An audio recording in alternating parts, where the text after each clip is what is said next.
Oh, well, thank you very much for inviting me here. It's always fun to visit Baltimore. I must admit, I haven't done much with Solaris in a long time. Last time I really played with that stuff, it was System 5 version 4. However, this stuff is pretty general. A show of hands, people here who brought their iPhones? Oh, good. We're going to have some fun later. I have way more time than I need for this talk. That may alarm some of you because you can see down here that I have about 120 slides. That I'm usually about 2 slides a minute. This may go a little faster. We'll see. We'll let it run and see what's going on here. You're welcome to interrupt if you like. I can handle it. But we'll see how it goes. Okay, so the password must be at least 7 characters long. It is case sensitive, must include 1 letter, 1 numeric digit, may include punctuation characters, cannot contain spaces or single or double apostrophes. It must be in Roman characters. It must be at least 1 numeric character and 1 alphabetic character, must differ from your account name, be between 8 and 16 letters in length, and may only contain letters from this alphabet. Any combination of 6 letters, case insensitive, must not have united or password. Minimum password length is 6 characters, must include characters from at least 2 of these groups. Minimum of 7 characters, contain at least 1 numeric symbol. Secret question needs to be 2 to 32 characters. Can you say counted hollereth? Must be a minimum of 4 words separated by blanks. At least 1 word must be 5 characters longer. Case sensitive, not less than 10 characters, should be fewer than 10 characters. 50 characters long, then 51's bad. Blanks are okay. Cannot contain single quotes, double quotes. Why? I don't know. Cannot contain 3 or more consecutive identical characters, and of course may not be any of the last 3 you've used. This is 6 you've used. It may not contain your username. It must be at least 6 characters long. 8 characters is recommended. Uppercase, lowercase, alphanumeric. Password shall not contain, this is DHS, not contain any proper noun, not social security number, not birthday, not QWERTY, XYZ123, no year string. Passphrases should follow the same guidelines. And 8 to 15 characters, 1 special character, 1 uppercase, 1 lowercase, no spaces. Oh, by the way, use a different password on each target system, change your password frequently, don't reuse passwords, and don't write your password down. Okay, so who's responsible for these Eye of Newt password rules? This is like some medieval mix. Well, maybe I am a little bit. Certainly, if I could get in a time machine and add about 4 paragraphs decrying this back in 1993, maybe we wouldn't have this plague of strong password rules, all of them inconsistent. What are these rules for? Well, I have here a brief summary from a Cold War 1950s security briefing.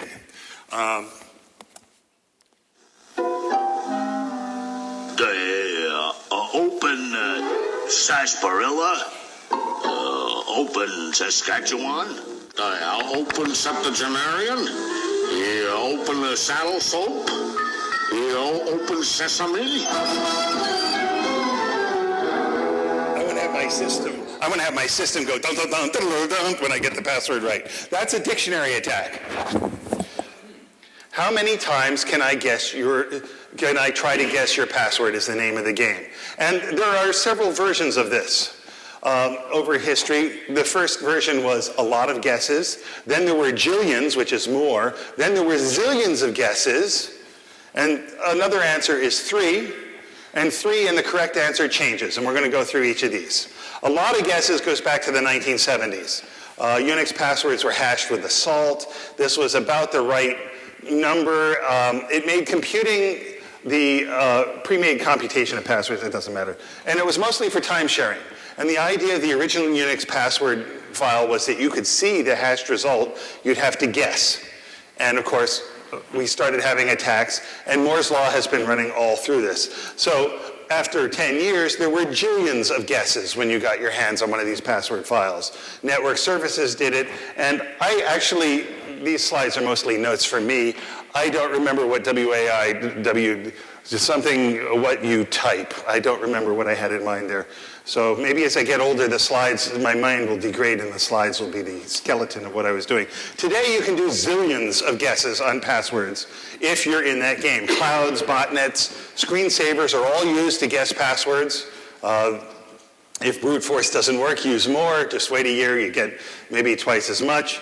Give you an idea, Moore's Law has had 12 doublings by my count since 1990 in terms of speed. Multi-core CPUs are perfect for password cracking. Forget all this parallel processing is hard. For passwords, it's easy, it's perfect. And the question really is, can a person choose a password that a computer can't guess in a jillion tries? This is a stupid game to play. The bad guys perhaps started as academics. Not necessarily they were bad, but they were doing attacks. Teens without girlfriends was an old joke. Governments, but of course now it's organized crime, drug lords, terrorists, just anyone who wants to make a buck, and this stuff is very profitable. But we knew people picked bad passwords even by 1990. This is not a surprise. There were papers around, and Dan Klein, who's upstairs, wrote one, and there were several others. And frankly, it is simply poor engineering to expect people to select passwords that a computer can't guess in a jillion tries. So what are the results of this? Well, the eye of Newt password rules. People violate these rules for many reasons all the time. You all know this. This is not a surprise. Stringent rules make fallback procedures more common. The fallback password is usually weaker, right? So that's what the bad guys want to do. This is a versions regression attack. You make them abandon the strong security and do the crummy security. And the rules don't make things more secure in the face of current attacks. So here's another answer. How about 3 guesses? If you've got 3 guesses to guess my password, suddenly this game becomes a lot more relaxed. I could pick a word out of the dictionary. I could maybe pick a birthday, though that might be a mistake. And if after 3 attempts you lock the account, well, now you've traded off access to the account with locked account. Maybe the bad guy locks it, maybe you forgot to unlock it. And we'll talk about unlocking accounts in a little while, because obviously we're shifting this over. Unlocking an account is an expensive thing for a bank if someone has to call in and that sort of stuff. That's why so many of these things are automated. So that would mean that with 3 guesses, any non-moronic password would be fine. So I'm proposing a new idea. It's not a new idea, a new password rule. The non-moronic password rule. This is what I want us to engineer. Pick something a friend or colleague can't guess in a few tries. Oh, doesn't that feel better? It could be a word from your youth. It could be in the dictionary. It might be one of your pets that a friend or colleague never knew the name of. All of a sudden, this is much simpler. You don't have to write it down. It could be sort of based on the business you're doing, something like that. 3 guesses is a much better number, and the human being can breathe a sigh of relief and be about as secure as they were before. So you lock the account and use non-moronic passwords. And the reason you can do this largely is because the threat model has changed. People don't run dictionary attacks very much anymore. There are some circumstances where they do. I'll go through some. But for the most part, they attack machines with keystroke loggers. They watch every key you hit. All those eye of Newt rules, you get them right, they get each and every character down. They have sniffed it off the net, or they get it by phishing, and the game is over.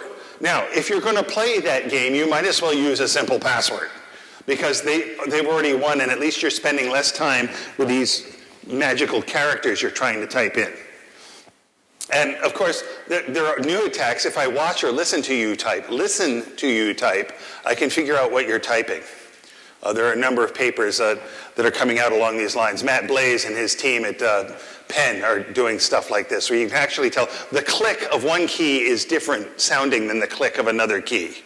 And with a little training, you can figure it out. He's working on a new one where the distance of the key to the microphone is different, and time of flight varies, and you can figure out where it is on the keyboard. With this kind of stuff, why are you doing Eye of Newt passwords? So there's one other answer. How about 3? You get 3 tries, and the correct answer changes for each login. Now this is not a new idea. It usually requires hardware, and I'm guessing a bunch of you have one of these. I've got one in my bag over here. And that plus a PIN, which I type in, is two-factor authentication. This is actually one I like better. This is the one that lost. These were around in the late 80s, and actually through the mid-90s. I don't think them or their successors are around anymore. What I liked about this was you typed a PIN into here, and then the computer gave you a challenge, and you typed in your PIN, which unlocked it. The PIN did not go over the network, and it gave you an answer. This was an actual login I used from about 1994. I mean, this is great. A password you can actually show. And the reason you can show it is because if you had connected to that machine at the time, you would have gotten a different challenge. So it would have required a different answer. And it's not time-based. It turned out the algorithm for computing this was well known, which meant you could write a little bit of C code and write your own server and didn't have to pay these guys for an expensive server at the center. Now, it isn't expensive company-wide, but if you're building a little one, it is. So, yeah, say again?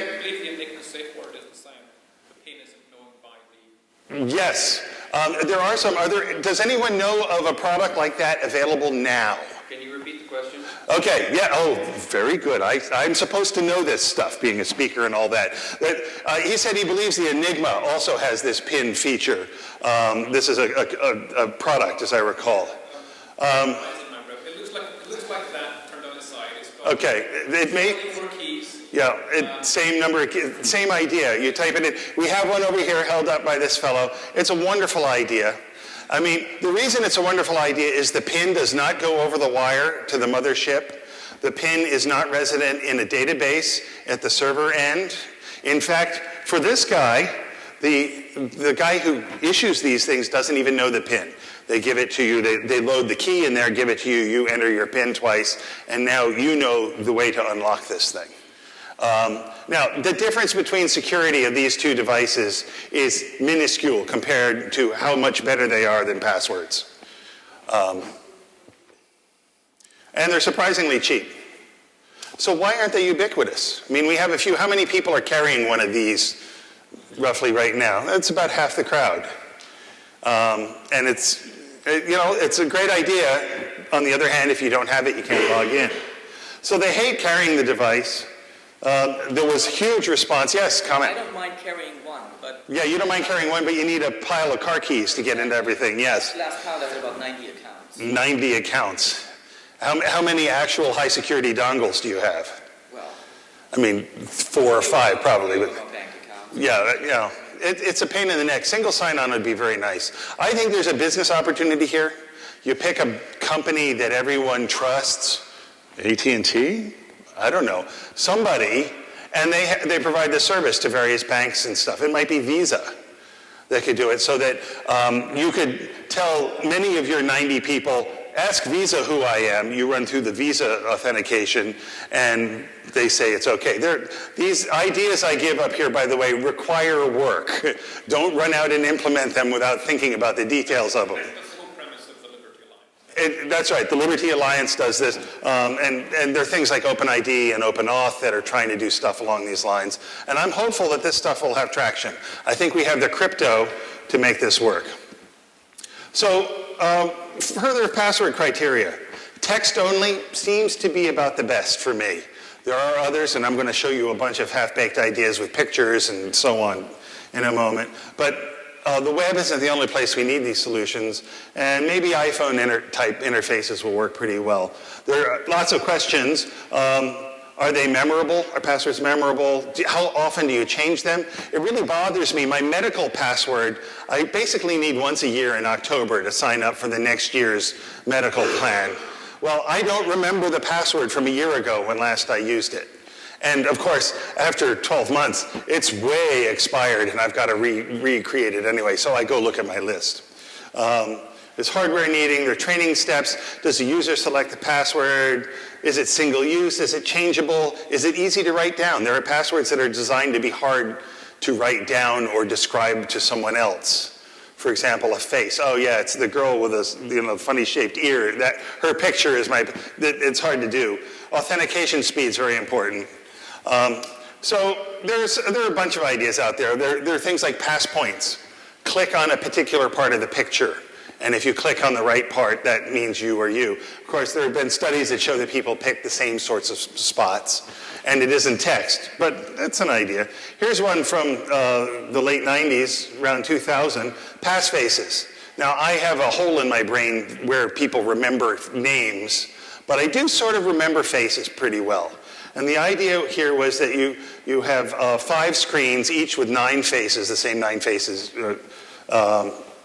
and you pick them, and if you get those right, if you can remember the faces, then you're okay. And I tried this. I could remember the faces after about 10 minutes of training. I could remember the faces for a day, a week, a month, and even a year. I came back to this. Oh, yeah, I'd forgotten about that. Went back a year later and remembered my faces. 3 years later, I couldn't remember.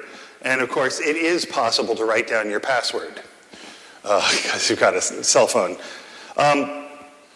Other types of authentic pictures, maybe computer-generated art, and you pick out the one that's yours or the 3 that yours. There's draw a secret, where you're sort of like a weird signature. And there are other gesture-based ones based on Wii remotes or waving your stuff around. Google has one they're working on. So we become magicians waving our hands in some magical way. How do you duplicate that? Sniffing the password probably means watching a movie if you do it a bunch of times.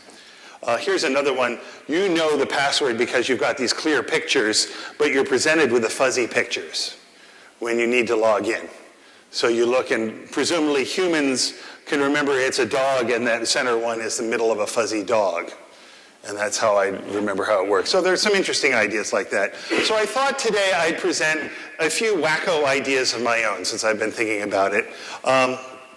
I'm not sure any of these are commercial or useful, but maybe they'll get the juices flowing a little bit. And the first one is pass maps. So you take a place in the world, and the idea is we're going to zoom in to some specific point in this map and click on it, and if it's the right point, then it's me. So you got to remember where it is, and there's several zooming steps. You can't see my exact pass point on here yet because we haven't zoomed into the right place.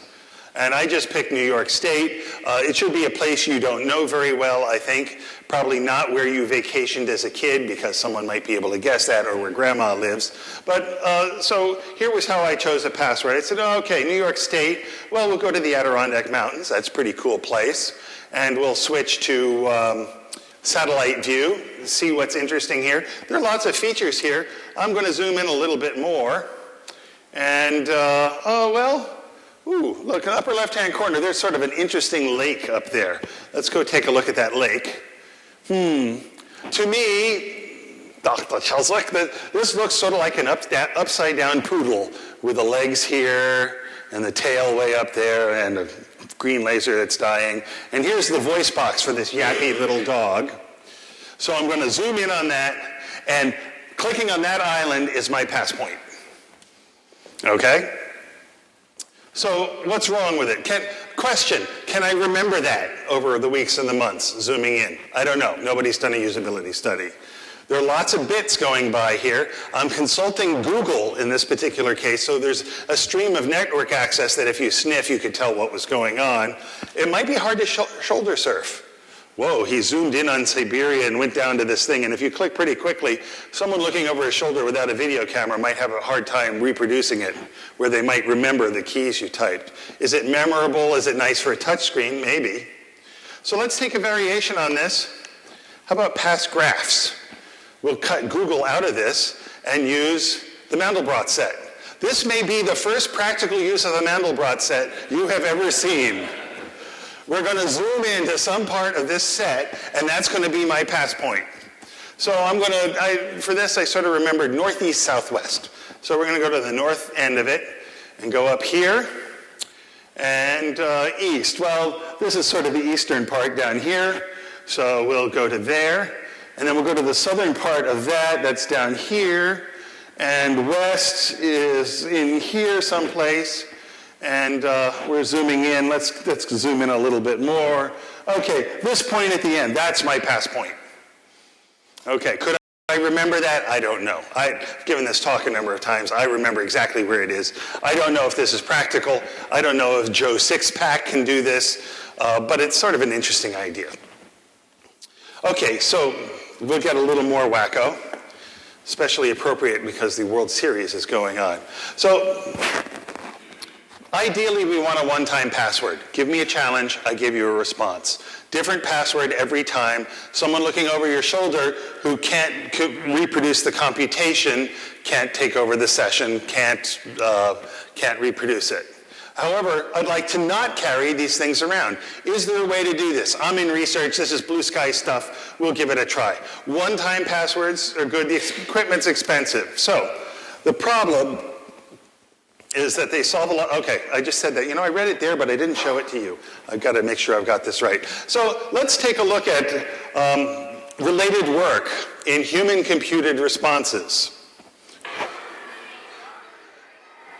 Baseball signs. Touch, touch, touch, touch, touch, touch, touch, touch, touch. There are about 25 signals that go on there. He has just sent a message to number 34, who was watching very closely. Now, let's look at another one. For those of you who are not baseball, watch this one. Here we go. This is A-League baseball, by the way. Come on, here we go. Tap, tap, tap, tap, brush, brush, brush, touch, touch, touch, touch, touch, touch, touch. Does this all mean something? No, almost all of it's obfuscation. And we'll show you one more. This is Somerset Patriots, by the way, managed by Sparky Lyle. Touch, touch, touch, touch. I watched this enough during one game that I actually figured out the signals and caught a hit and run that they had done. So let's see what's happening here. The baseball players are under a lot of stress. They really need to get this signal. Everyone's watching. And they may not be the sharpest knife in the drawer. So what we're doing is trying to send a signal under these circumstances. And the way they do it is with obfuscation. Most of those touches are meaningless. What they usually have, and they can always get idiosyncratic, is they'll have an indicator signal. The thing that I touch after I touch my nose is the sign. And this might be bunt or take or something like that. And then there's another one that might say, forget it all. So these things, none of these matter, but okay, there it is, bunt, and then does other things. There's another signal they use called the wipe-off signal, which might be this, which says, forget everything you just learned. Maybe the coach got so fancy he said, oh shoot, I just gave the bunt signal, forget it, or he's trying to obscure things. So you've got an indicator that says the next thing's important, you've got the signal itself, and you've got a wipe-off signal that says, never mind.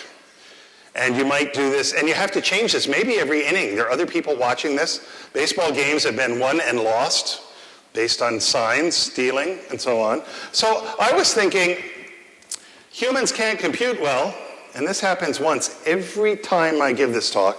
The slides just stop working. There we go. Humans can't compute well, but maybe they can obfuscate well enough. Wouldn't it be great to have a password that's mostly useless noise? That you're not sitting there ridiculously picking every character, but maybe your answer is X followed by the right letter amidst everything else that's not X. Suddenly, I'm typing a long password response, XV, a long response, and who could tell what's going on? So the proposed approach is human-computed responses to obfuscated questions. And it might look something like this. And I actually tried this on my own. The challenge was username, PID, and a date, and here was the response. Okay? I was not solving second-order differential equations to come up with these answers. In fact, it's pretty easy, though it took me a while to remember the algorithm after 5 years. But I took a couple of things out of this, and it's actually that number 4 there is the one that means that this was okay.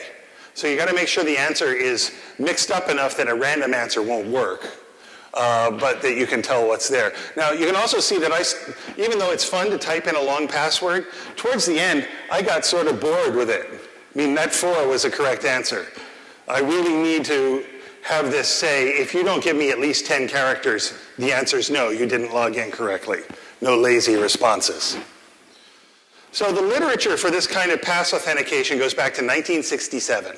It has a whole bunch of names. It took me 2 days of related work digging to find different things, because it turns out computers and tinkerers in the field for decades have been building their own login programs where they give a challenge and a response. One of the first ones was the challenge was an assembly language instruction, and the response was the machine code translation of it.